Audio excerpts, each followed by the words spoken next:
Should we space it out? Do you think we should space it out, or should we just ram it all together? So I'm finally here to bring you guys an update on my phone saga. I have been waiting to hear about this. Yes. So I know you've been on the edge of your seat. Well, I kind of have, because I've got the same device, and I'm trying to figure out what to do. I put Oreo on my Nexus 6P right now, and I've just to check out Oreo. Right. I think I'm still interested in reflashing it. So I've been doing some of the reading. I have been just on the default trajectory of Lineage, but you're coming at me with Pure Nexus. Yeah, so obviously once you unlock your phone, there are many different ROMs out there you can throw on there. I kind of decided on Pure Nexus because I still love the fact of trying to stay as stock as much as possible. Sure, yeah. With some of the added little tweaks that a lot of these programmers and developers will put in. Like what? So, for example, I'm utilizing the Pure Nexus ROM, and this utilizes the dashboard, or launch board, I should say, of the current like Pixel platform. So it's still very, very clean. It's still very, very, very, very, very, very. It's just not. It's still plain Nexus, but you get the added tweaks. So, for example, yeah, they swapped out the launcher, but they've swapped it out to another standard launcher that's popular. Right. Also, you have full root, so there are some of those applications, for example, like an Ad Blocker Pro, where you don't want those third-party pop-ups and pop-unders and things that are causing issues, but you can only really install it if you have root level access. That it's all built in. Granted, though, and customization. For example, my pull-down settings. Oh, that does look really nice. So you've tweaked a few things. Yeah, there. So they have like a nice little background up near where the clock is that you can enable. Also, for example, up on my status bar, I have my traffic indicator. So when I was at PAX over the, in the past, I could see my data transfer and know, I have signal, but really there's just no data moving back and forth. Yeah, so the little touches. Unfortunately, since it's rooted, I cannot use Android Pay, and I know there's some ways that kind of make it happen, but I don't feel like jumping through those extra hoops. Man, I hate to be this guy, but that is a big deal for me. That is I was doing the family grocery shopping last weekend, and I had a cart full of groceries, and I reached down into my pocket, and I don't have my wallet. Oh. And I'm already at the Pay terminal. Oh. And I look down at the Pay terminal, and I see that Apple Pay logo, and I go, oh, phew, because I have my phone, and I doop, and I'm paid, and I walk out of there, and I was like, that could have been, how embarrassing is it to have a cart full of groceries? But that happens to people. It's called real life, man. The fact that I was able to pay with my phone was a lifesaver that day. Well, yeah. And, but granted, though, I always have my wallet with me, but it's one of those things where I'm willing, I didn't use it that much, and so I'm not missing it that much. It's not a big deal to me. Yeah, I could get by. But all my weird hesitation issues have gone away. This was going to ask you, so the reasons you switched away have been resolved? Yeah, it's been solid. Performance is reliable. Performance has been excellent. No big battery issues. Camera's great. I mean, no problems. I mean, the one thing I did notice, though, and I don't think this has anything to do with the rooting, is when I was at PAX, I started doing some secondary B-roll footage with my phone. I actually bought a stabilizer. Cool. Yeah. Which one? The Smooth Q by Z Yun. Yeah. It's $130 stabilizer. By the way, I should be making money off this thing because so many people at the show was asking me, what is that? Stabilizers are a big topic right now. Yeah. What are you using? And I shot a lot of secondary footage with it, which was great. But one thing I noticed, though, with my phone is when I try to do some 4K recording, I was starting to get a little hesitations in the video. And then my buddy has a Pixel, and he had no issues, and I was like, this has got to be like a horsepower kind of a thing. Yeah. And that's when it dwelled on me that I need to start looking at my next upgrade. That is what I've been wondering ultimately, is this is why I was really curious about the performance, because I think at the end of the day, the Nexus 6P just has a dog of a CPU. Yeah. But it's still a great phone, and I like it a lot, but now I found the thing that I have hit the wall on. For basic functions like shooting a quick 1080p video, or going online using the phone, everything that I've used it for up until this point has been good, with the exception of my hesitation issues. But now, when I'm trying to really do the heavy duty things like video and high def 4K video, not 1080p but 4K, I was like, all right, now I have hit the wall on the phone. Now I need to really start looking at what my next phone is going to be. But up until that point, and I still think today, like right now, here I am recording with you, I think it's still good. I think it's still a good phone. Not great anymore because of the competition, but good. What's your next phone since you're a headphone Nazi? Yeah. Well, since Apple won't be brave and bring back the headphone jack, even though you told me weeks, maybe months ago, Chase, your next phone's going to be the iPhone. Your next phone's going to be the iPhone. I honestly thought you'd move on from the headphone port thing. Although I've come more towards your side now. So there's a really good article. I don't know if ours did the article or CNN. I forget who it was.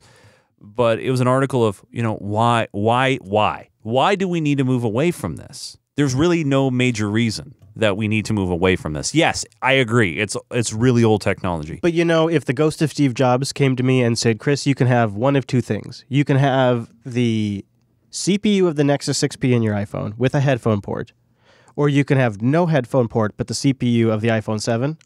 I would take the faster CPU. Like, the performance of my phone is so critical. It's one of the reasons I use an iPhone. And that's why, but here's the thing, Chris. I don't think you can't have both. I think you can have both. I agree. I'm just telling you, like... There's no reason for that. But that is literally the position I'm in now. Right.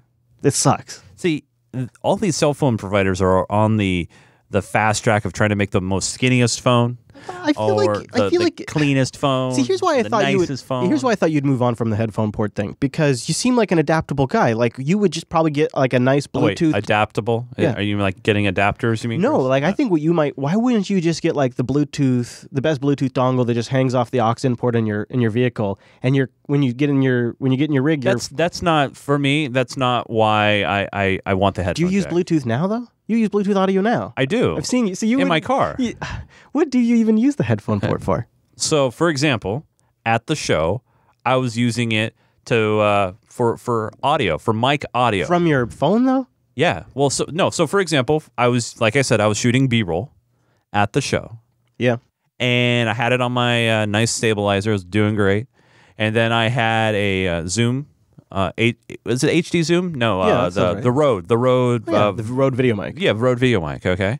I have that plugged into the thing. And I can charge my phone at the same time. But so you had me until then. You're not walking around charging your phone on the floor at PAX, though. I mean, I know you could get a portable battery pack, but in reality, you're probably only using that port for headphones. You're not charging and using headphones while you're walking around the floor. I had my battery pack plugged in. You can't. Yes, you can. No, you can't. Not when you have it on a gimbal. You can't. Not when it's on the other side. You still can't because of the weight of the gimbal. It can't be done. I call shenanigans. No, this was adjustable. I call shenanigans. No on shenanigans. This. It adds weight. You can't. No, there was weight. Don't get me wrong. You're telling me you adjusted that gimbal so the mic to accommodate. All right, first off, the mic wasn't directly plugged in. It was on a little extension for two cords because it's the headphones and the power on the gimbal. I got to get this gimbal. You hear this, Beard? You got to take this with you to TwitchCon. I didn't have the mic directly plugged into the phone. I used a cable, a loose cable. All right. I don't mean to despair. No, I know. Your you definitely couldn't have the mic directly plugged into the phone. No, I feel like here's where if I was really going to be genuine about my no headphone port position, here's what I would want in exchange. And by the way, the port is universal between all things. And now with Apple with the Lightning, and Android with USB 3 and sometimes USB 2. This is where I was going. This is where I was going. I feel like in order for this to be a thing, the entire industry needs every current shipping phone that launches from this moment forward. All needs to use USB-C, including the iPhone. So that way, once again, we go back to one universal plug. And then another rule, now this is just when I control the world, so feel free to elect me, is you need to double the battery life. So that way I'm not as reliant on that charging. Because if I have double with the Internet Phone 7, when I have it in that little Johnny Ive battery case, I get 2 days of battery life. I'm like, well, I don't need to worry about charging it because my damn phone lasts 2 days. We need to keep the phone 3 millimeters thick. No, my point is they need to put hydrogen cells, obviously, in this thing, and then put solar panels on the back of it, obviously, and then the problem solved. I don't know why they don't get on top of that. Because no one turns off their phones on an airplane, and it'll blow up the airplane. So you're going to be skipping out on the next Pixel phone. You're going to be skipping out on any Samsung phone that drops the headphone port. You're going to be skipping out. You're just going to wait around until Motorola. There is no reason that I've seen yet for a company to get rid of a jack like this. I'm not arguing you. I think you're right. And I will support the companies that will have the headphone jack. It's like arguing against the weather, though. You know, There's no reason. There is none. There's no reason for that. LG right now, V30, they're brave. They kept the headphone jack. Okay. Yeah. Right now they're my leading candidate, and yes, I've heard the rumors that the new Pixel phone may or may not have a headphone jack. I know with the new iPhone around the corner. It's out now. Oh, it's out now. I would assume. So we know. So we know Apple's not brave. Wow. I have to use an adapter. Wow. The only thing I fear of, and I'm just taking the side of the devil's advocate here, but the thing I fear about is that we get too stuck in our curmudgeon-y ways and we sound like old men. I don't think this is a curmudgeon-y thing. There was no technical reason to get rid of it. I mean, the LG V30. So Apple, their thing. What if it makes waterproofing 20% easier? You're falling into the trap, man. No, I just ask. I'm not saying. I know lots of vendors like Sony and Samsung have been shipping phones with headphone ports that are waterproof. Well, not just headphone or water ports, resistant. Like old USB ports. No, I know. Mm-hmm. Even without doors and whatnot. What if they decided to remove the headphone port but add a second USB-C port? Oh, man. That's what we should be talking about is what ports would you like to see them add? Because I'll tell you what, that is a whole nother discussion. 2 USB-C ports would be great because, again, one for charging, one for hooking up peripherals or a hub. Yeah, but the whole reasoning of getting rid of the headphone jack was for better audio quality because you're going to go through a purely digital interface. That's bullshit. For waterproofing, I'll just make the phone so much better for waterproofing. We have more phone. Yeah, but the USB-C ports are waterproof. Right, but then you're back to the argument. USB-C port is still taking up space. You know why that? You know why the digital audio argument is shit? Oh yeah, DRM, right? No. It depends on how you listen. But if you're going out to a headphone jack, if you're using a headphone cord out of that digital audio, the plug end has a converter that converts it to analog. So the moment it hits the wire, it's analog. All you need is a good DAC in the phone. And for example, with a standard headphone jack, the V30 has that. Yeah. Why? I just don't see the new Galaxy Note. But you see, to me, you sound a little bit like I don't understand why the kids are wearing their pants so low. No, it's not about that. It's not about a fad. This is a matter of. I think it is a fad. I think that's the problem. It's to try to get us buy new Sony monitor headphones, and not have to use an adapter. Exactly. It's about selling devices, peripherals. It's about selling Bluetooth. It's about pushing wireless standards. It's about making these devices cheaper to build. It's not about what's. Oh, don't give me the cheaper part. You know how much? Cheaper. How much does it cost to add a headphone jack? The one that's always been there. If you don't have to build that in.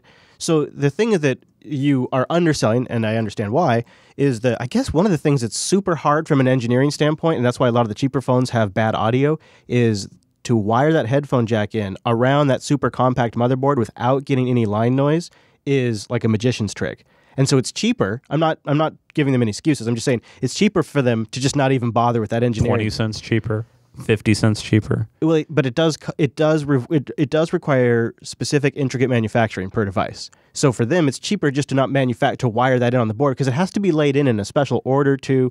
And then it's just cheaper not to have to drill that hole. And I'm talking pennies. Right. But that's what they don't care. When they're building 30 million of these things in a quarter, that adds up. It's just very annoying. Now I cannot charge and use headphones on my phone anymore. Or you do it. I got this Amazon adapter. I got this Amazon dongle that's a headphone and a lightning port in one, and then I plug that into my phone. Yeah, that's just so seamless. Then there's wires everywhere. But when it's Bluetooth, it's also really nice just to keep it in my pocket. So I do like the idea of it being wireless. It's just we're not there. Nothing's standardized enough yet. We don't have USB-C ports anywhere. We don't have big enough batteries. There was one thing that is standardized, and that is the headphone jack. And that's something that was there with everything. Yeah. And now you have, thanks to Apple, and really Apple's the company that started this, is like, oh, well, we can now just start selling dongles, and now we can start making more money without a real benefit to the user. Where it also sucks is when you want to, as somebody now who's been riding the iPhone 7 since it was released, I'll tell you, where I notice the headphone jack missing the most is when I'm in somebody else's car, and we want to listen to either maps on my phone or music. Yeah.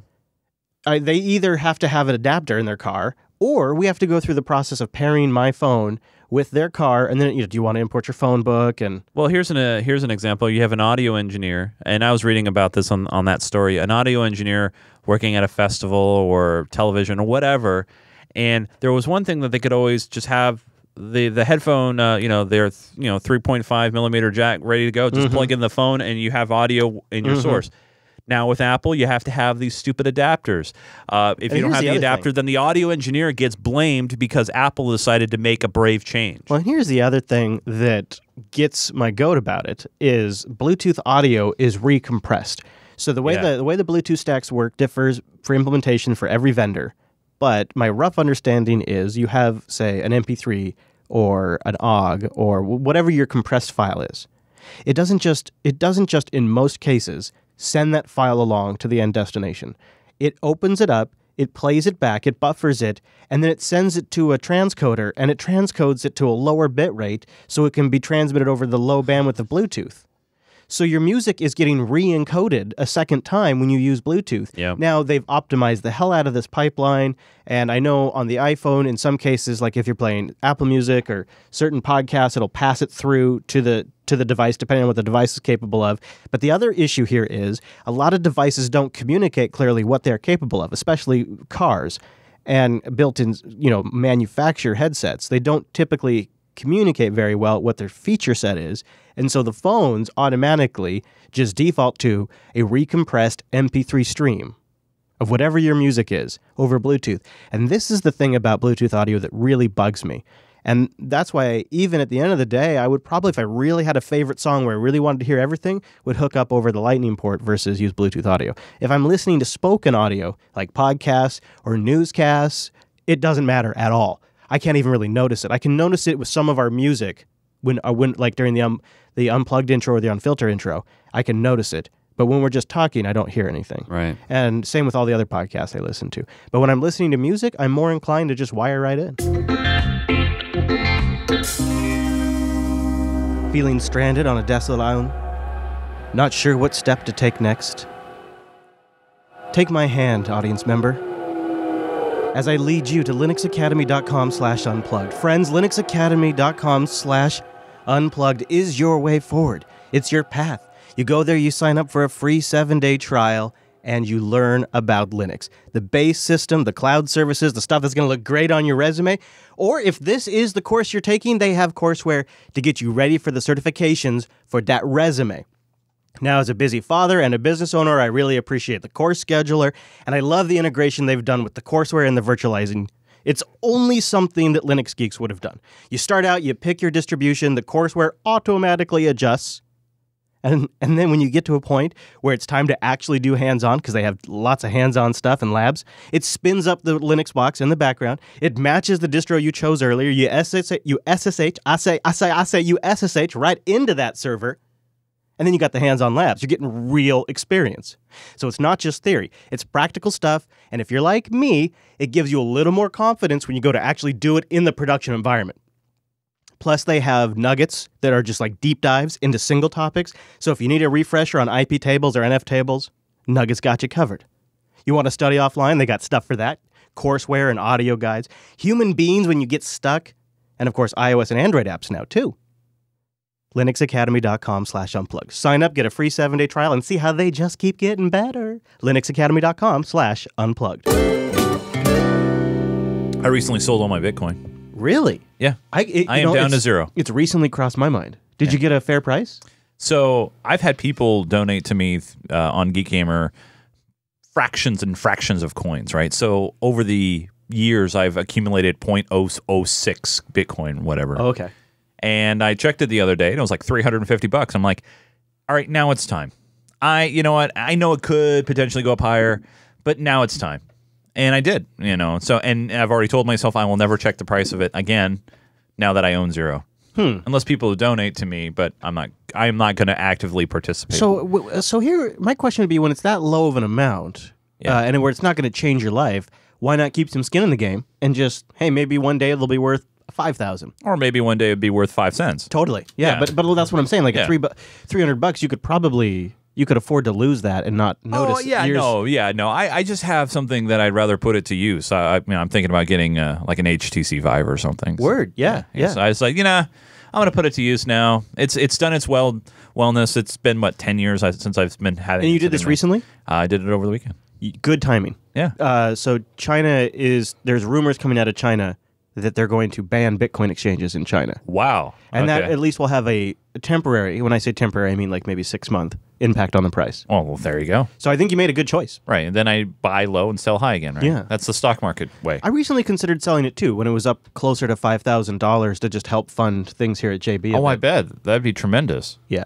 But I don't have a ton anymore. I have more than that, but I don't have a ton anymore. And so I kind of feel like it's getting to that point where it's like, well, maybe I should just hold on to this, and maybe one day these will be worth $10,000. Now, I've had $20,000. I've had people at work say to me, can I just buy a computer and just start mining Bitcoin?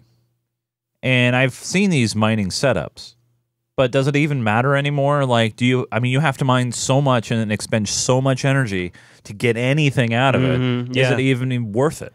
Well, definitely not with a video card or any standard PC components. Right. But if you get an ASIC miner and you have power provided for you, then there's some situations where people have situations where they have free power, and then the math really changes. Or the power's really cheap. Like there was a story a couple years ago. One of our local reporters went out to Eastern Washington where the power is really cheap because of the BPA and all the hydro and stuff. Yeah, Noah and has they access. have farms. They just have farms of mining. Yeah, Noah, Mr. Colonel Linux there, out there in the Grand Forks, North Dakota, has access to some really cheap power, and he considers it like just having a sifter in the river that's catching gold nuggets from time to time that come down, and maybe this one here is worth $1 and that one there is worth 55 cents, but over the last 2 years, he says that he's doubled than what he's paid for all the equipment. So are you better off spending that money and time that you would have spent on power and equipment, buying yourself a nice metal detecting setup, and going down to the beach or river being that guy. and being that guy? Beep. You know what I would actually say? If you really want to play with cryptocurrencies, look at some of the easier to mine ones. Now, I'm not advocating things like Litecoin or Bitcoin Cash because I don't. This week on I don't have any skin in this game, but you got to understand that cryptocurrencies can be exchanged for other cryptocurrencies. So you may be able to mine Litecoin significantly easier than you could say mine Bitcoin, and then when the Litecoin price is high and the Bitcoin price is low, you exchange Litecoin for Bitcoin, or vice versa. So there is still some fun to be had in the crypto game, but I just don't think it's Bitcoin proper at this point. But my mom told me you use the Bitcoin to buy drugs. Is that true? Absolutely. Yeah. Well, that's actually why there was all those GPU shortages recently, is because all the Bitcoin or all the altcoin. Now, I people thought it was were- just AMD GPUs, though. Nope. Is it not? NVIDIA it was all too. of them? Yep. Oh, wow. Altcoins, though, not Bitcoin proper. correct. Yeah. That's the thing, is people are getting in on that now. And, Those kids. you know, Those kids you said an HTC Vive. I literally bought our studio HTC Vive with Bitcoin. So it is, Well, now that HTC has come out with this really nice headset to mirror what Oculus is doing, basically it cradles the back of your head. It's got a slider and it's got built-in headphones. The only drawback to that is it's an additional purchase, but they've dropped the price of the Vive. You have this and the Oculus is right the price. right. And is it a good time for VR? I got to see recently at PAX. Perhaps this is a some good VR. segue. Yeah. So before we get to this, recently Mr. Chase here went to PAX West, and I would imagine you this is ground zero for new VR stuff. So let's set the context for this conversation. There is a lot of, I don't know, scuttlebutt online that VR is popped. The VR hype bubble has popped. Oculus and Vive dropping their prices was a sign of a failing market, and that the consumers are starting to treat it like 3D. That's the big line I'm hearing. It's like 3D in the home. VR is the new 3D, and people aren't that excited about it. There's technology out there like 4K and HDR that's more enticing than 3D, and they're comparing that to AR. Augmented reality. Yeah, and for me, this is super depressing because I really wanted VR to work this time, and I really hope that this scuttlebutt is wrong.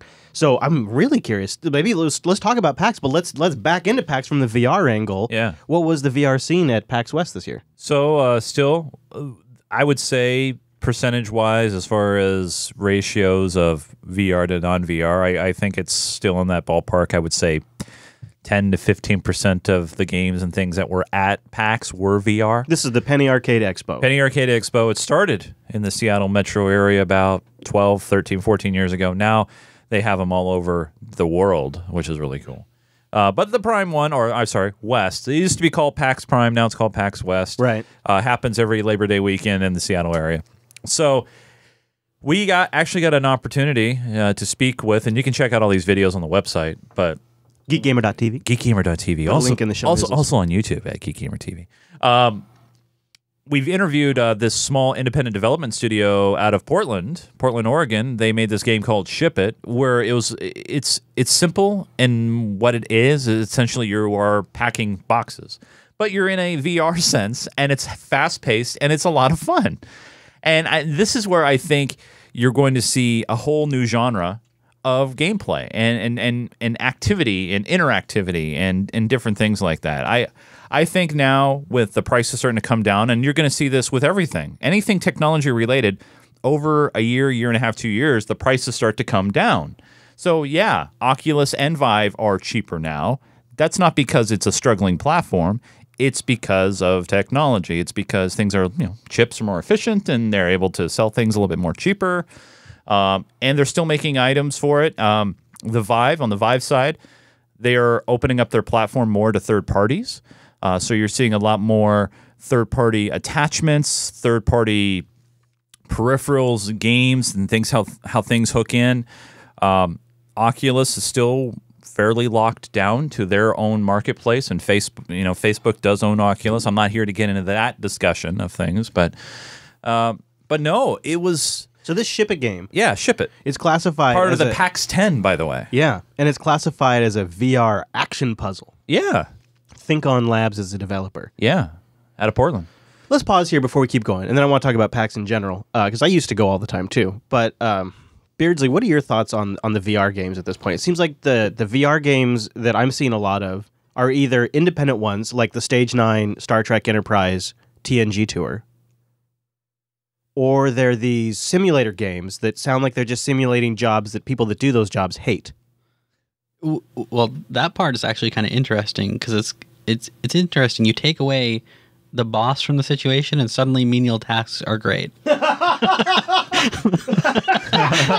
what if that's what it is? Because like Truck Simulator's a huge hit, and all these Farming Simulator. Well, you got iRacing too, which is a really nice VR title. A lot of racing games are great VR titles. Yeah, I agree. Really puts you in the cockpit for sure. Yeah. The thing that I don't get about the VR price drop is, if you apply that logic, why isn't there people saying that consoles are dead when they drop console prices? That's exactly what I'm. Yeah. It's the same idea. Yeah.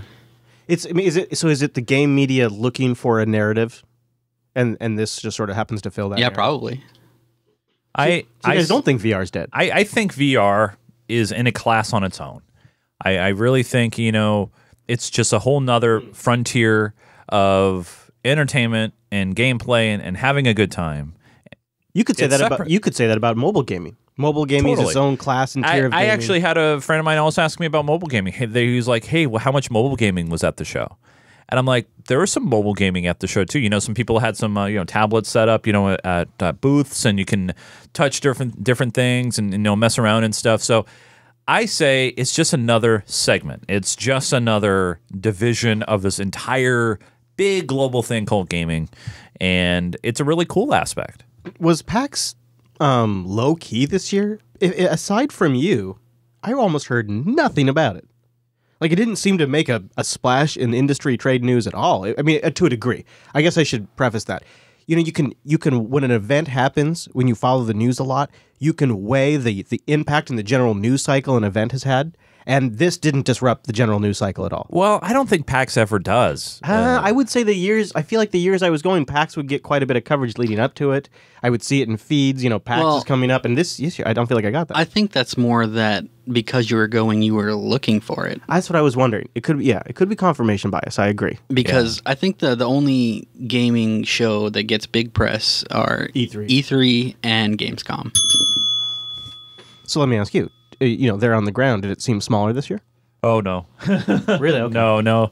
I mean, every year, the Washington State Convention Center is always a mess because of the way the thing is designed, and they are planning on another expansion to increase more footage and more space. PAX utilizes every inch of space imaginable in the downtown core. They actually leak outside of the convention center into the theaters in the area, the hotels in the area. So there's a lot of things going on. The queue line alone, for example, on Friday was around the corner. I mean, it is very, very highly popularized event. That being said, you know, as a member of media, I got a lot of emails and a lot of things saying, hey, come check out our game, come check out our stuff, you know, that sort of thing. For me, there wasn't as many as like PAX exclusive announcements. There was a couple. I mean, we actually got to check out with some indie studios that they were showing games for the very first time at PAX. That might be what it is I didn't see a lot of announced at PAX headlines. But you don't usually. Not a lot. It's because the timing of the show. E3 is the media focused show, and PAX is kind of the community focused show. Totally. Yeah. You know, but when I went, it was like that's where Cryptic Studios decided to first time show public gameplay of Stowe. Like that was where you did that. I remember. Yeah. I remember that show specifically. Yeah, that's not uncommon for smaller studios to use PAX. Yeah, because it's cheaper for one. Totally. And they're gonna, and I think they'll get better independent coverage. Like I spoke with this studio, Attack on Labs. I think is the name of the studio. It's off the top of my head, but they had a game called The Invisible Hand. They were showing it off at PAX the very first time. It's a stock trading game. It sounds a little odd, but that's why I checked it out. And it's one of those things where the decisions that you make in the game have ramifications on the entire world. You know the decisions you make in trying to make your company money and things like that. There's another big game, Chris, that I know that you might be interested in as well as the Unfiltered audience. Something called Orwell. Oh yeah, which is kind of a play on the modern what's going on with NSA. George Orwell, 19. Like big government watching you, and like you are a person that is sitting behind the screen, and you're like, all right, I'm gonna take this surveillance video. No. And I'm good. Yes. And I did an interview. That's gonna be posted. Or that will be posted. That's an interesting idea. Yeah. And it's an indie game. Yeah. Small Australian studio. And they took their inspiration about the current world events. You toss me a link to that, and I'll put it in the show notes. So you can check that out. It's been on my wish list for weeks. Oh, really? Yeah. Actually, I got. That's kind of the nice thing about being media. You get a lot of codes and review things, and I know there are some out there, some content creators that will just get involved just to try to get the free codes. I actually don't take the free codes unless I'm honestly going to cover the game. I think it's very wasteful and irresponsible for those who do that. However, I do have an Orwell game code that, Rick, maybe we can share or something like that. Maybe do some Steam sharing or something, because, yeah, it's available now, and they have some expansion packs for it. But Orwell's great. The one scenario that I played was there was a bombing in the, quote, nation's capital. Oh. And you had to analyze the lady that was at the scene and then feed data into their computer that it analyzes and gives you information back. I mean, it's really involved, and I did an interview and I was like, it feels different based upon our current world events and that sort of thing. So it was a lot of great indie titles, a lot of great things, and it's not just video games. There's board games. Yeah. There's panels. Yeah. There's music. Cosplay. Oh, my God. Wow. Some of the cosplay. Yeah. My God. There's beautiful people out there. It's their moment to shine. Absolutely. Well, there's people that do crazy stuff, too. Yeah. Years of work. Years of work. It's very serious. And this is their moment, literally, it's their moment to show it off. And if when you have somebody whose body matches male or female, a figure that they're trying to represent, and they can go all in, right. When they're there, they're beaming, like they're very proud. Yeah, very proud, very happy to speak with members of the audience. Very happy to have their picture taken. Yeah, it's not an awkward thing. It's like they are extremely confident and celebrate in how they look. Yeah. Oh yeah. Very, very beautiful people. Very beautiful people. DigitalOcean.com. Go over there, create your account, and then apply our promo code of Absolute Power. Here's the thing. It's one word, you smash it together, and you get a $10 credit. Now, with that $10, you can cook with gas. Wait, no, that's a different thing. You can deploy a droplet in less than 55 seconds. Everything's got SSD, so it runs super fast. It has highly available block storage, so you can start with the base storage and then just add more storage as you need it as a block device. This also, side note, is a super cool way to play with all kinds of crazy storage options under Linux, because to the kernel, these show up as block devices. Now, on the networking side, they got super fast 40 gigabit networking into each hypervisor. Linux is the base system, KVM for the virtualizer, monitoring and alerting that makes you look like a boss and stay on top of the way your system's behaving, load balancing as a service, and then this one, which at first I was like, oh, that's neat. They call it a cloud firewall. And I'm like, oh, look, they managed to put cloud in front of firewall. Turns out it kind of actually is. It's smart, too. Why wouldn't you do it this way? The way the DigitalOcean Cloud Firewall works is you set in your network rules, and they apply it at their networking level. So traffic you don't want never even touches your droplet. Now, you combine that with their great interface, their straightforward API, and a ton of documentation. Oh! Maybe you would be cooking with gas. Or petrol. Or petrol. DigitalOcean.com, use the promo code, here's the thing.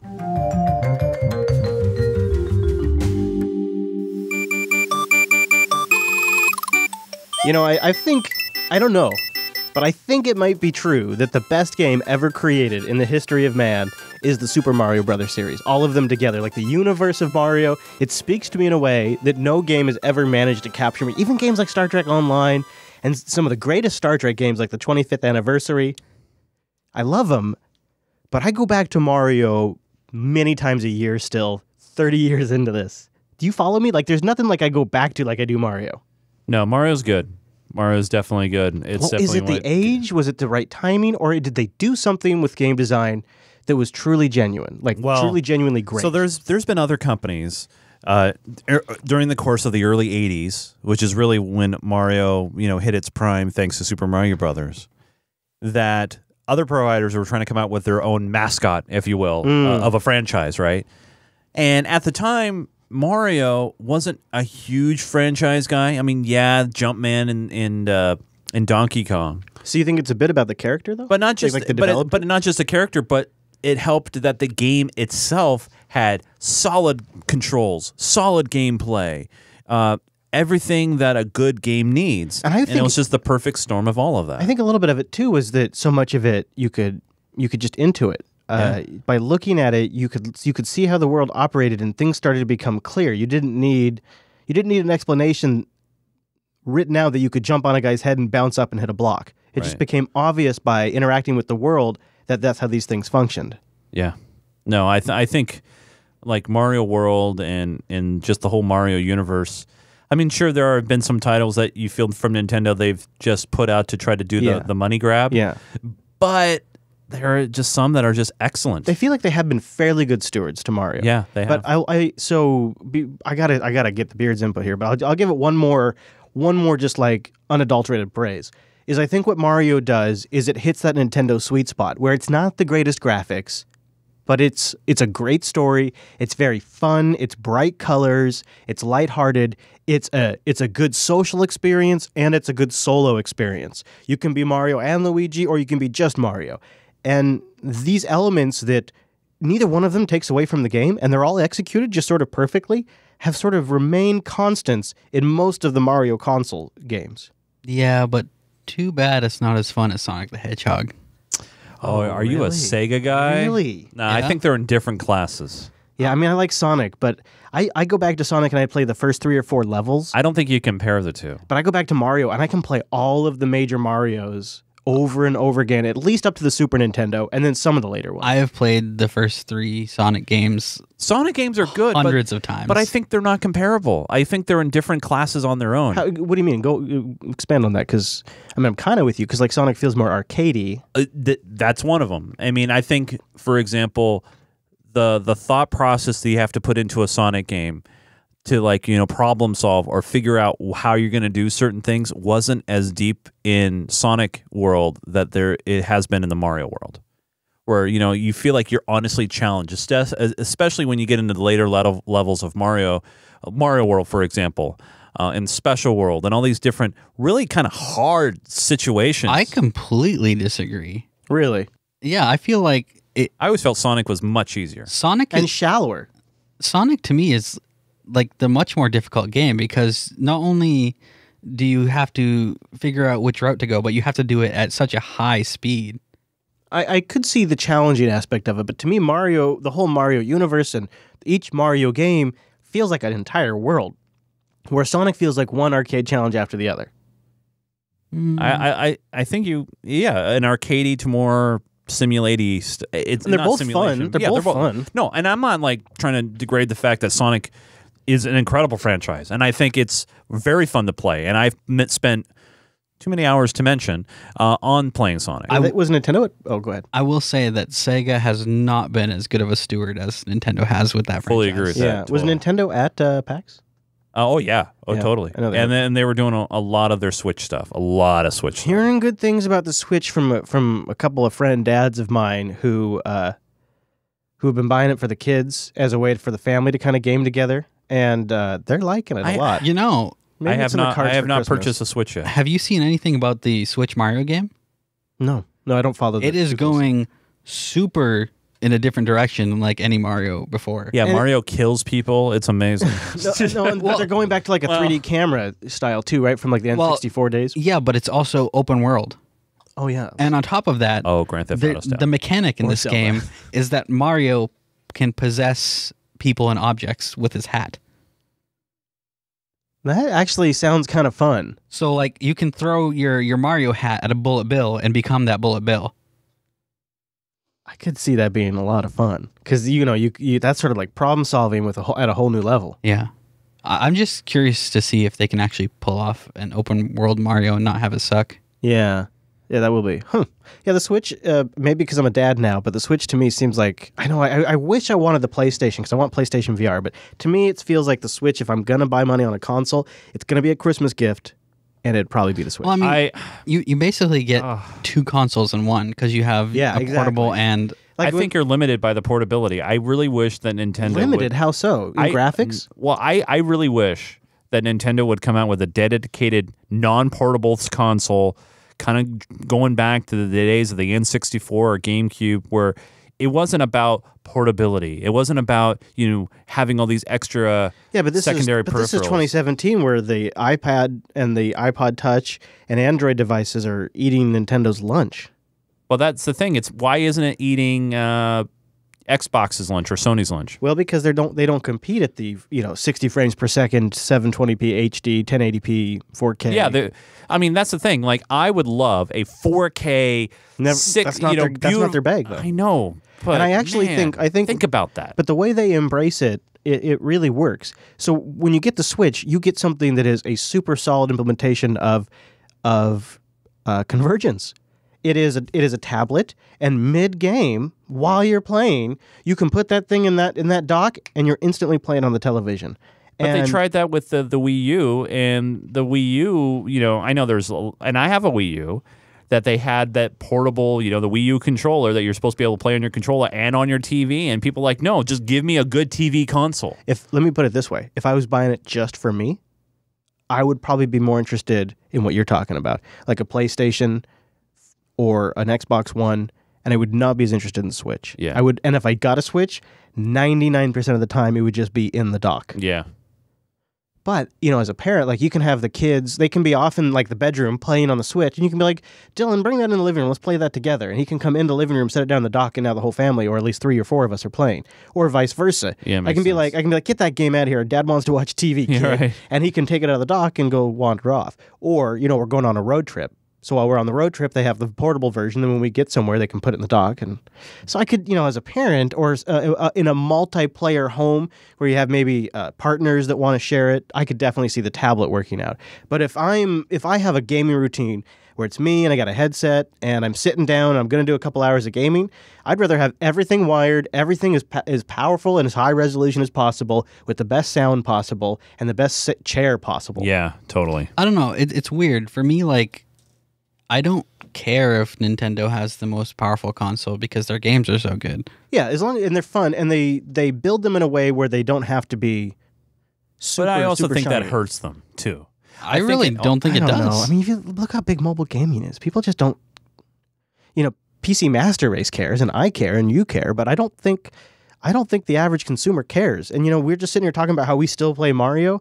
I'm talking like Super Nintendo, SNES Mario is still a great game, and there's those graphics are anything but competitive. Yeah, but it was a game because at the time they couldn't just rely on graphics. It also had to be incredible gameplay. And don't you think it's interesting that aside from a couple of like things like All-Stars and whatnot, Nintendo hasn't really gone through and updated these games with like most current Nintendo graphics? Right. Like they don't feel the need to. No. All-Stars was one of those. Look at things, Minecraft. Look at Minecraft too. Yeah, but at least with Minecraft, you can skin it up and kind of I know, but shade it up. And I propose to you that our very love for these old games, mobile gaming and games like Minecraft, sort of build a case that they don't have to have the best graphics. Oh no! I'm not saying that. Oh, it would make it better, but it would be nice to see what Nintendo could do. Oh, if they just went all out. If they did go all out, it's sort of like Apple. Wouldn't it be interesting to see if Apple made computers like they used to, where they're like put as much RAM and CPU in here? Like when they made the Mac Pro cheese graters, you could put the latest powerful Xeons in there. I still have my Mac Pro cheese grater. Yeah. It still is an awesome beast of a machine. Yeah, and so it's always interesting. Like, what does a company do? Like, I've got this Dell Precision laptop, man, and I've been running Gentoo on it, and it's just got these crazy CPUs. And you really get to see what can a company do when they go all out and build something. And so I'm with you. I'd love to see like a Switch Plus that maybe had double the GPU and RAM or something, but nobody would be writing the games for it to take advantage of it. So convince me, Rikai. Why? What's so big? See, so I've been doing Twitch a lot longer than you, I think. Yeah. And clearly, I'm doing it better, though. Yeah. Well, yeah, you are. Well, first, see, I've always there are people, and you're included, that have the ability to put more time into it than I do. I don't know about that. Well, no, it's well. I actually think you stream more than I do. Really? Yeah. Wow. Okay. I always thought that you actually stream in different hours. Like I think you have a bigger European audience. Yeah, I do actually. And it's interesting because I will start streaming like say late on a Saturday night sometimes, and I'll be playing City Skylines for hours on end. And by the time I'm finished, I'm waking up with like Germany and like France, and they're like, "Don't go, please don't go." I'm like, "Why?" It's like there's nobody else awake. See, the thing is, doing it. You stream less often, but for larger sections of time. Yeah. And I stream for like between 1 to 3 hours. That's still good. Yeah. I say if you're streaming less than an hour, don't bother. Yeah. I think an hour is like minimum. But I usually hit 2 or 3. But tell me about TwitchCon, because this thing's launched a few years ago. I think it was like 3-4 years ago now. And I've had opportunities to go.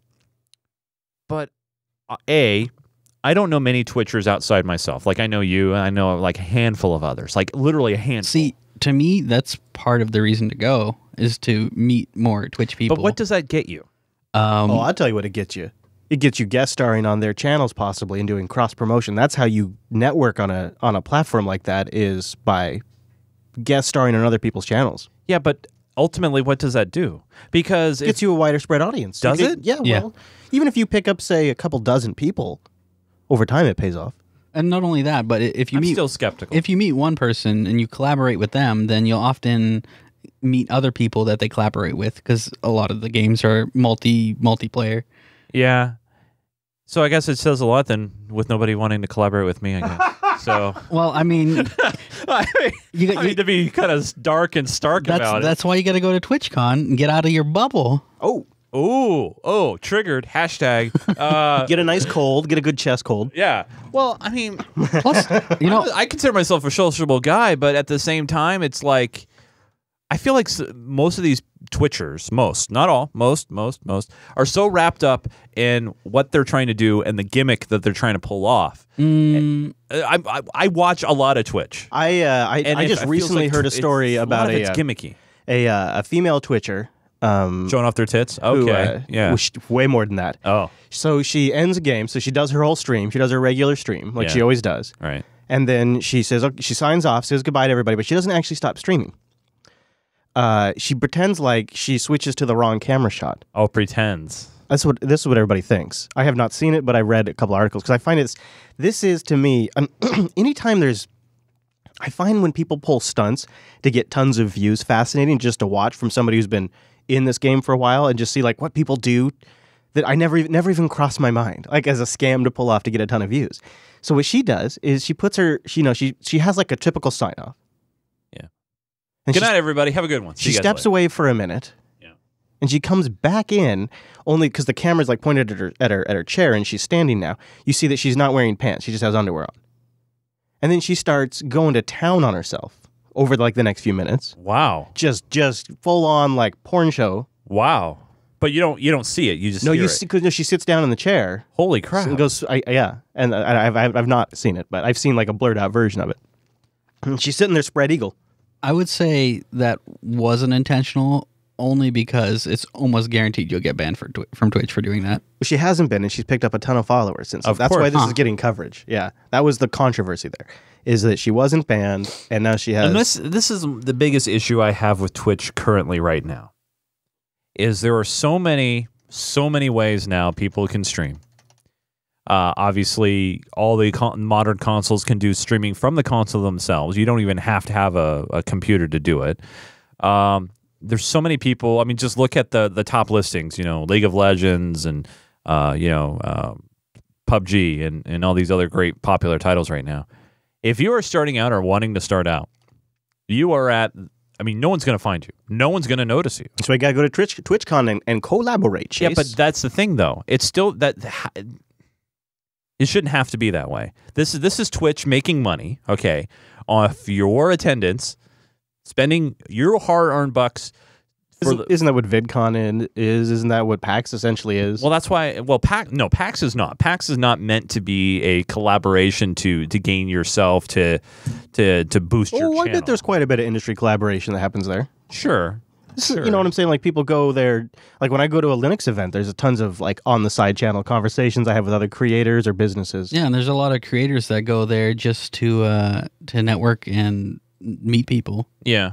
Maybe I've gotten cynical through the years. Yeah, it's understandable. I'm getting that way myself. But Beardsley here, he hasn't. So he's going. He's going on October 20 to the 22nd. So what's the benefit you feel in going? I feel it's good for networking. I actually think that and I didn't think this at first, but they released their panel schedule, and I think there's actually a lot of really good panels. Plus, it's good to challenge yourself because travel is stressful, especially. I've done that before. Yeah, I know, but I mean, particularly for him and myself, like it's good to keep pushing yourself and not let that be a deterrent to travel. And if you can get past the anxiety of it, it's good for the soul to travel too. So I mean, there's other reasons to go, and this is something he's keenly interested. So I think it's the perfect nexus for him. Zero interest in going myself. Zero. Yeah, I think TwitchCon is good if you're interested in getting really serious about Twitch.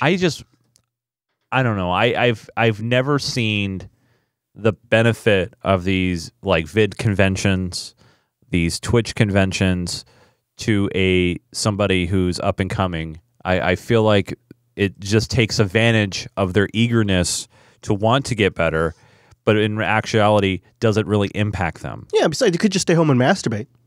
Well, it worked for that one chick. Well, maybe you'll change your mind when sometime next year I'm hosting you with 1,000 views. Yeah. Oh.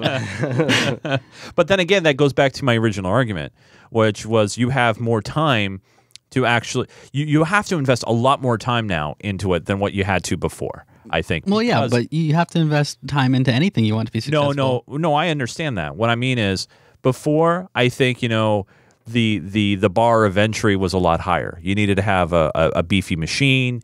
There weren't a lot of opportunities to be able to stream. Now, since the bar is so low... I do agree with this point. The machinery to do it is more common. Yep. The webcams are coming built in. Software like OBS is widely available, or XSplit or whatever people are using on Windows. It is to do what you and I started doing a decade ago, you had to buy $1,000 product and you had to master it. Oh, yeah. Yeah, there's a higher noise floor that you have to get above. Right. And that's where I worry about these kind of conventions. They take advantage of the eagerness of those who want to get above the noise floor, but even still don't get above the noise floor. Yeah. And then they think, I'm just not spending enough money, or I'm just not doing enough. It's almost like a pyramid scheme. And I think only helps the people at the top. I think you're both right. So I think I think you can have it be both ways. You can have it as people that use it as an opportunity to get ahead and network. They can do that there, and people who go there and just waste time and money and just keep digging their same hole will also do that. It's both things. I'm also using it as a way to meet streamers that I've been watching for years, as well as I'm actually sharing a hotel room with one of my viewers. Oh, very cool. Brown chicken, brown cow. So apparently some of my viewers are going to be there, so it's a good way to meet them too. Yeah, that is true. Yeah. Yep. Yeah. Well, so you're going in October. Before you go, at the end of this month, I'm going to New York. Yeah, I saw that. Now, why aren't you flying? Because did you do the analysis to the driving to There's two main factors. Well, there's really three. So Hotel costs. flight was definitely considered a lot, several times. We've had some really bad recent experiences with equipment when flying or shipping where things have been severely damaged. And I am not at a point where not only could I not practically afford to replace it, but if I got there and it was damaged and I had to engage in a warranty process, I would be unable to shoot. Yeah. So that math is super hard for me to do because it's like I can't put a value on something that I literally can't replace. Makes sense. So that was an element to it. There's also the element that I was planning to take a week off, quote unquote. I was going to do a work week in October, like over in Eastern Washington. I found this harvest host that has like this fruit vineyard, and it's like a small vineyard, and they have fruit stand, and they have RV parking along the river, along Columbia. Oh, that'd be pretty. Yeah, and so we were just gonna see if we could work out of there for a week, and that was gonna be like my fall road trip. Favorite time to do a road trip is in the fall because peak camping season is over. People are away. Some of the campsites are still open, and you start to get the change in the leaves. And the weather is not terrible yet. Yeah, and so you're not terrible. miserable. So you can drive with the window down, but you're not, it's not 100 degrees in your car or your RV. It's just a great time. And when I got the invite from Canonical a couple of weeks ago to go to this event, well, it first started as like on the grapevine. I got this, hey man, you might want to keep September open. And then a month goes by, and I get another rumor. I really think you might want to keep the end of September open. Oh boy! And I'm like, okay, but how do I? And then open for what? And then another week goes by, another month. I mean, we're talking like, this is a long lead up, and it's just these little different birdies from different sources. And I gotta, hey, if you can be on the East Coast at the end of September, you're gonna want to be there. I'm like, wow, okay. Yeah, but then it's like, give me a city, give me a date. I need to plan. So this has all been going on since Linux Fest, which yeah, it's messed up. It's just been really in my head. Talk about the ultimate fluffer, okay? And I've never been to New York, so I'm like, oh, that's oh my god, yeah, I'm interested in going. So then a couple of weeks ago, I got the official invitation for this Ubuntu rally in NYC at the Grand Hyatt Hotel. That is, it's not open to the public, but if you can provide your own means to get there in your own stay, and you have something to contribute, you'll probably be considered. And anyways, they have an insights post about it, but it's mostly a hackathon. It's mostly like let's decide final details for the next super stable version of Ubuntu. Let's get a bunch of community members in here and all agree on how we're going to package our stuff. And it's just, let's have these people that create stuff in one spot making code. And I've always wanted to see that because it is... So Chase, something you don't really follow from the outside is inside of Linux, inside of like the community, inside of the hierarchy, there is this big debate about who contributes the most to open source. Red Hat, where they've created things like Network Manager and Systemd and just so many low-level tools. Like Red Hat comes to people's minds when you think of a commercial company that's contributed a ton to the Linux open source space. All right. And a lot of times it's like, well, Canonical doesn't really engage with the community. They're kind of off in their own world. And they work on these things, and they come up with these blog posts, and Mark Shuttleworth pronounces to the world, look what we're doing, everyone. Here's our code. And they have this really bad reputation for not being part of the community. They're using open source code, but they're not doing necessarily fully open development. And I've known that they're doing one right now as we record in Paris. I've known they've had these hackathons where it's this remarkable thing happens that is unique to Canonical and unique to their contribution to open source, and it has zero attention. Canonical has Mark Shuttleworth, who can personally finance the travel and stay for open source developers who are otherwise not able to pay for these things. He's flying out Ike, who now works full-time creating the Solus OS distribution. And he's getting paid by patron support, so it's not like he has a lot of spare funds. Wow. And he couldn't attend an event like this. So Shuttleworth is flying this guy out, keeping him in the Grand Hyatt Hotel. The cheapest room a night is like $370 a night. Jeez. Paying for his accommodations and food. And Ike's one of probably 30 people they're doing this for. They bring all these open source developers. They're bringing folks in from GNOME, from Skype, from Solus, from Elementary OS, from all of the Ubuntu flavors, I believe, except for maybe a couple of the smaller ones, into one spot to create open source. And it's all going to be open. It's all going upstream. And this is something they've done for years that gets very little attention because it's all developers and geeks that go heads down. And at best, they might pop off a tweet or they might blog about it. And that's it. There's no press there because it's not a launch event. Right. It's not hey, we think we're going to develop this code and we think we're going to do it like this. Can you help us? Or what is your input? Or what would you change? Or what should we do differently? Or what are you already doing? And there's no story. Nobody's going there and capturing the story about the event. And so these super expensive, large events just go by and there's no discussion about it. And then people sit around in the different jackass places where people sit there and harp and they say Canonical doesn't contribute to open source. They don't collaborate. They develop off in their own world. And it creates this narrative that is inaccurate about their contribution to upstream and open source. And so I've always wanted to go to one of these so I could take a shot at telling that story. But then secondarily, what I have learned over the years of doing these shows is all of the sidebar networking and conversations and translating a Telegram face or an IRC face or an email face to a real face and a real personality, it makes it a much stronger, relationship.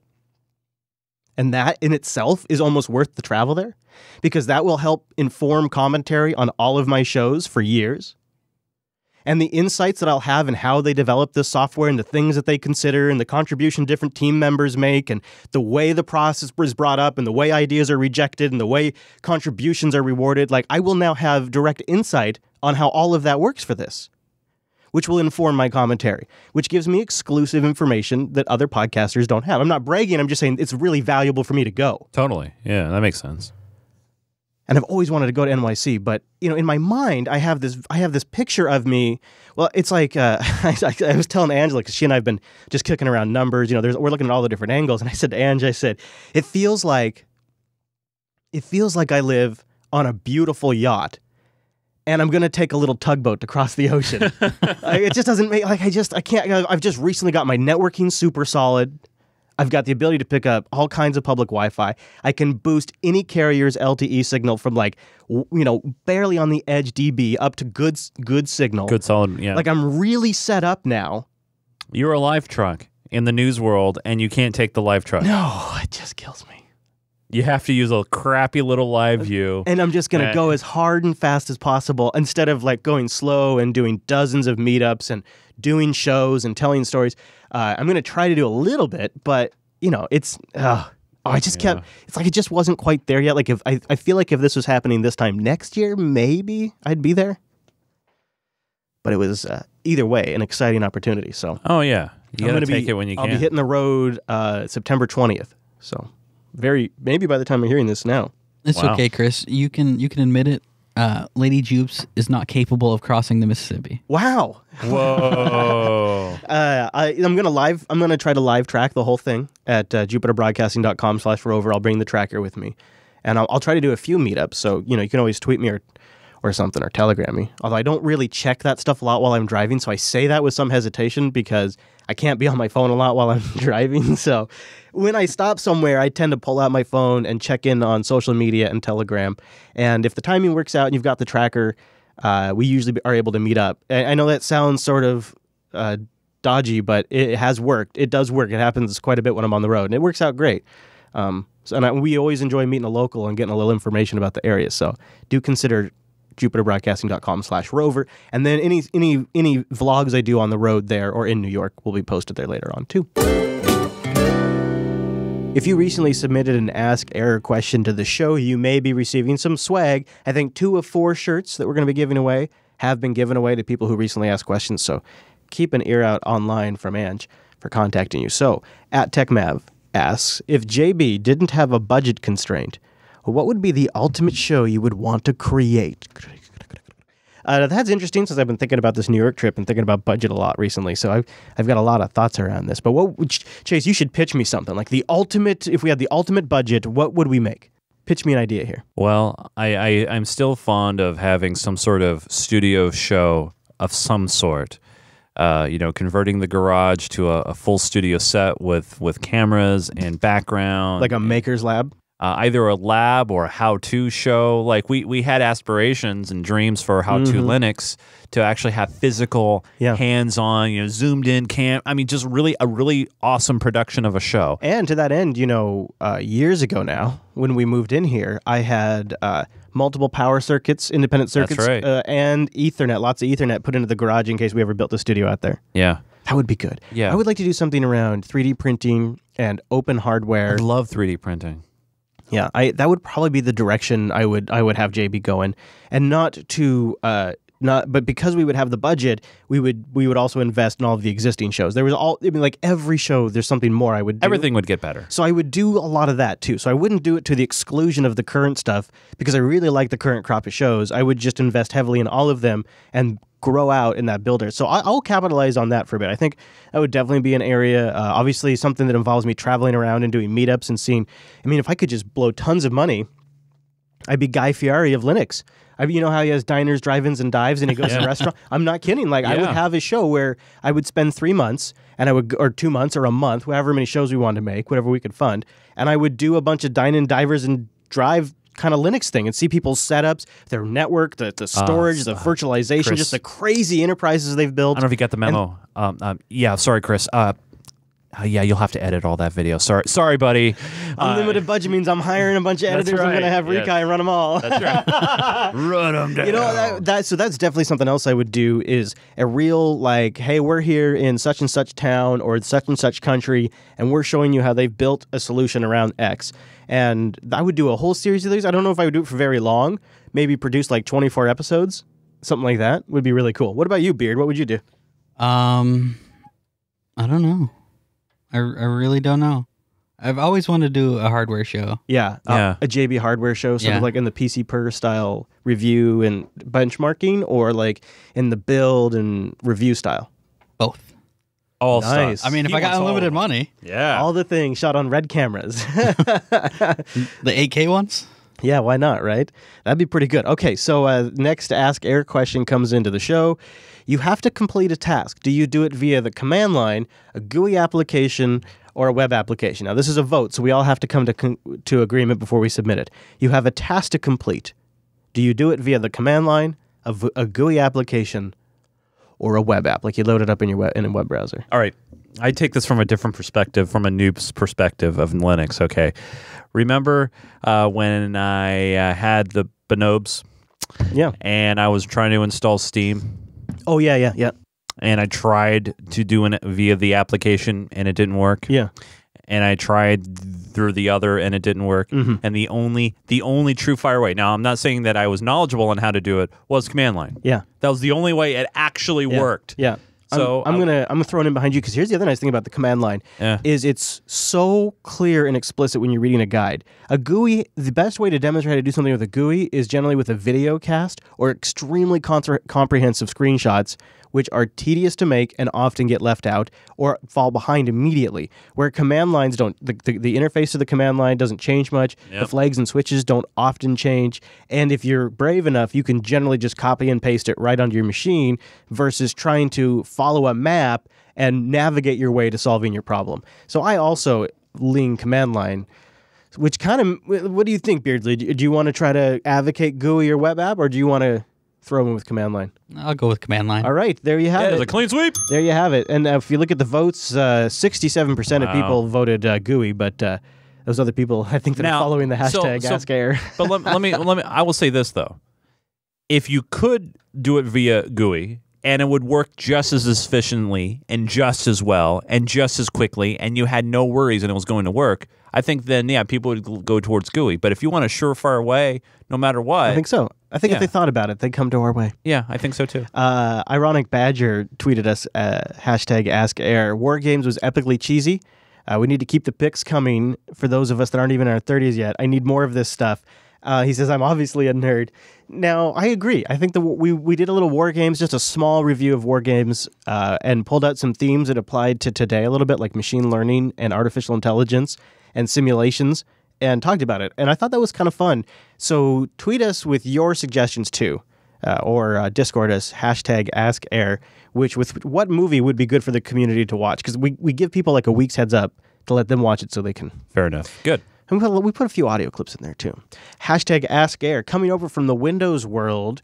Who are the safe brands to trust for Linux antivirus and security, and who should I avoid? I thought you don't need it, Chris. I think that's the whole thing about Linux. 'Cause Linux is so safe, you don't need this stuff. I would mostly agree with one big disclaimer. It's worth considering running it on a central file server or a system that could be serving files to other Windows machines, because there's no reason not to catch that stuff and clean it off your NAS before a Windows box ever has to see it. No. So what would you put on the NAS then?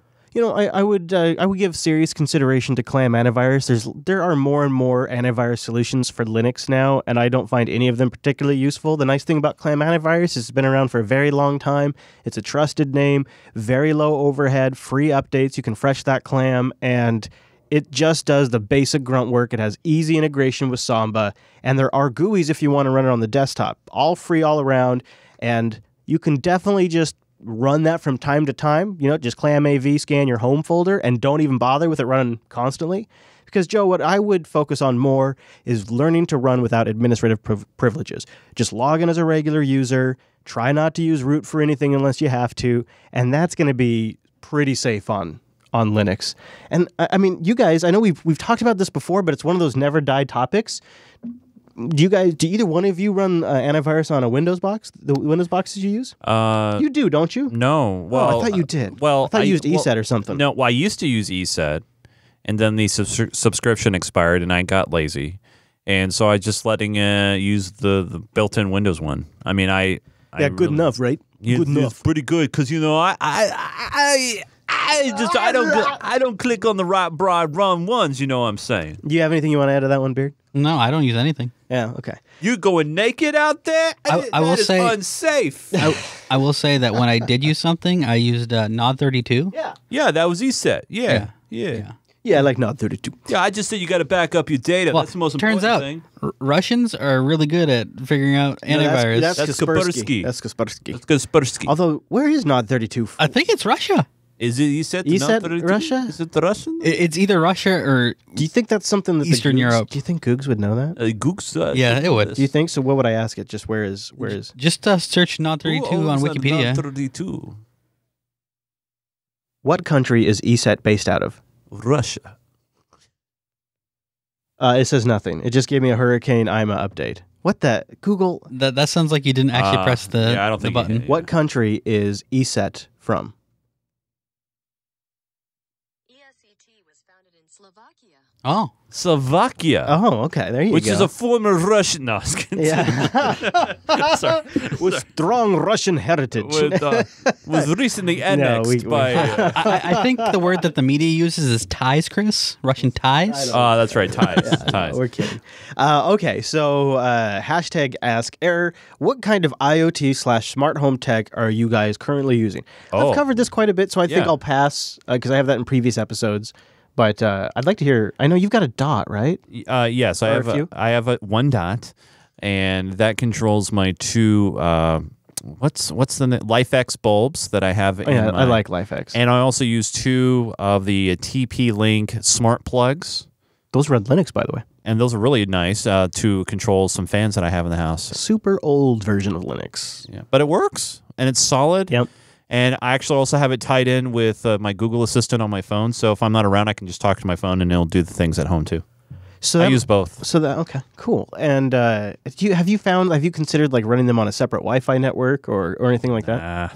Have you thought about getting any security cameras at the time with that stuff, like your Nest or your Rings or your Logitech Circles? No, I've thought about it, but no. I mean, I do have some security cameras that are not tied into my Internet of Things per se, so I can't talk to them. At least in the HomeKit world, the advantage is that these cameras also, by their very nature, become motion sensors. That's true. And so all of a sudden, you've added motion sensing to your home automation, and now you can start doing things based on when somebody's home, when it senses motion, which it adds quite. So it's not just security; it adds quite a range. My Kunas do that, and they work out pretty well. Yeah. I do like your setup there. Okay, so is there any other IoT devices other than your? Other than the basics, no. Yeah. Okay. What about you, Beards? I know you've got the Dot. That's about it. Yeah. I mean, unless you count Google Assistant. I think you would really like the automation of some plugs and stuff for like lighting and stuff and cooling. I love it. Well, I use just a remote control for my lighting. I just hit a button and all my lights turn on. Yeah. I mean, I don't need to talk to it. I'll give you one example. So one of the things in my office that I have controllable by voice is it's like a vertical window fan that you mount in the window, and it's got those shades that go up and it fills the gap. And of course, I've got this thing picked up, but I'm putting it in the window, and I'm wrestling with the cord and all this kind of stuff, and I'm getting it positioned just right, and I realize, oh crap, I didn't actually turn it on. And without even thinking about it, though, I can just say, hey Echo, turn on my office fan, and while my hands are still full, and I'm closing the window, and as I close, the fan comes on. The reason why I bring that up is what I have found is I use this a lot to do things while I'm doing other things. My hands are full, I'm cooking. My hands are full, I'm carrying a box.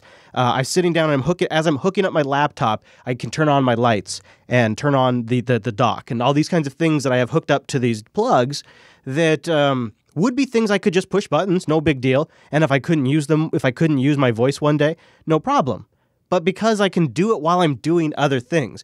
Like when I walk into the studio, I sit down here at my central console now, and I turn on the things all around the room from one spot while I'm tuning in the mixer and switching over OBS. I'm bringing on lights and I'm bringing on cameras, and it's to me it makes one person way more effective. Yeah. So there you go.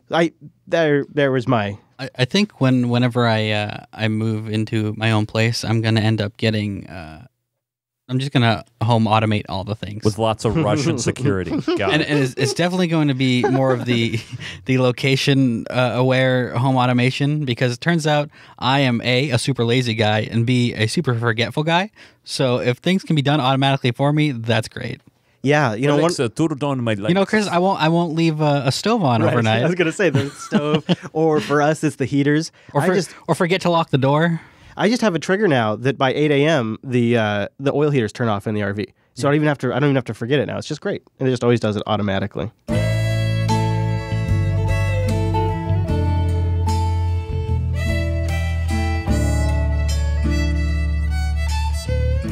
Patreon.com/Jupiter Signal. You hear us talking a lot about Discord these days. That's one of the things you get as a patron is a special perk in our Discord chat. But more importantly, you're funding the whole network. And just sort of on my mind these days, of course, is an upcoming trip to New York to cover the Ubuntu rally.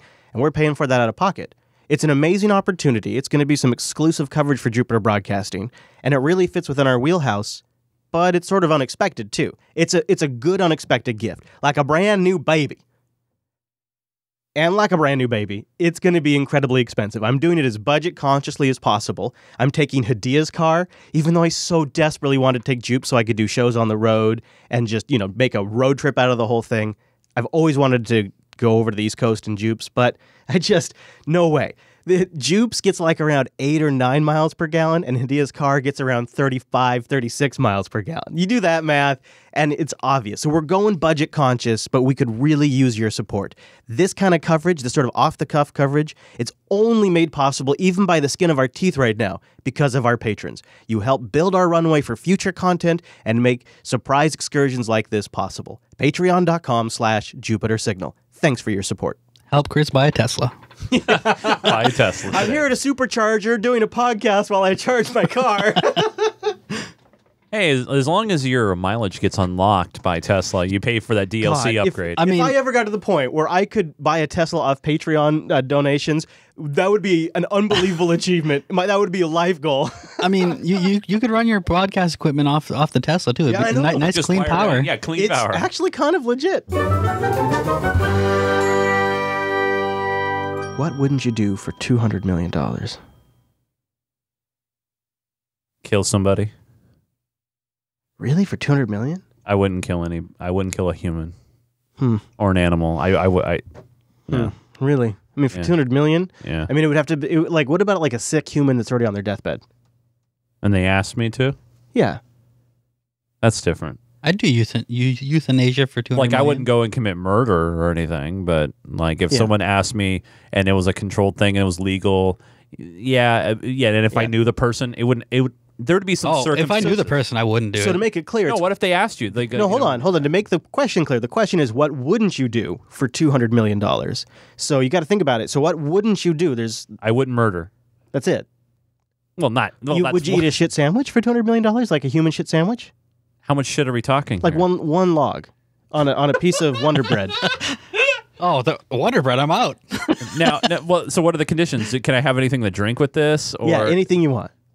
Sure, I guess. You could be really. 200 million. Yeah. Oh, I couldn't do it.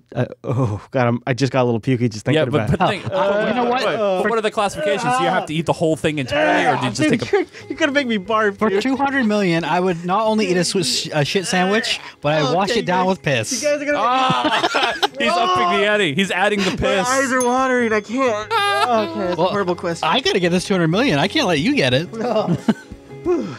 Okay, we gotta move on. Oh gosh, it's starting to get sick in here.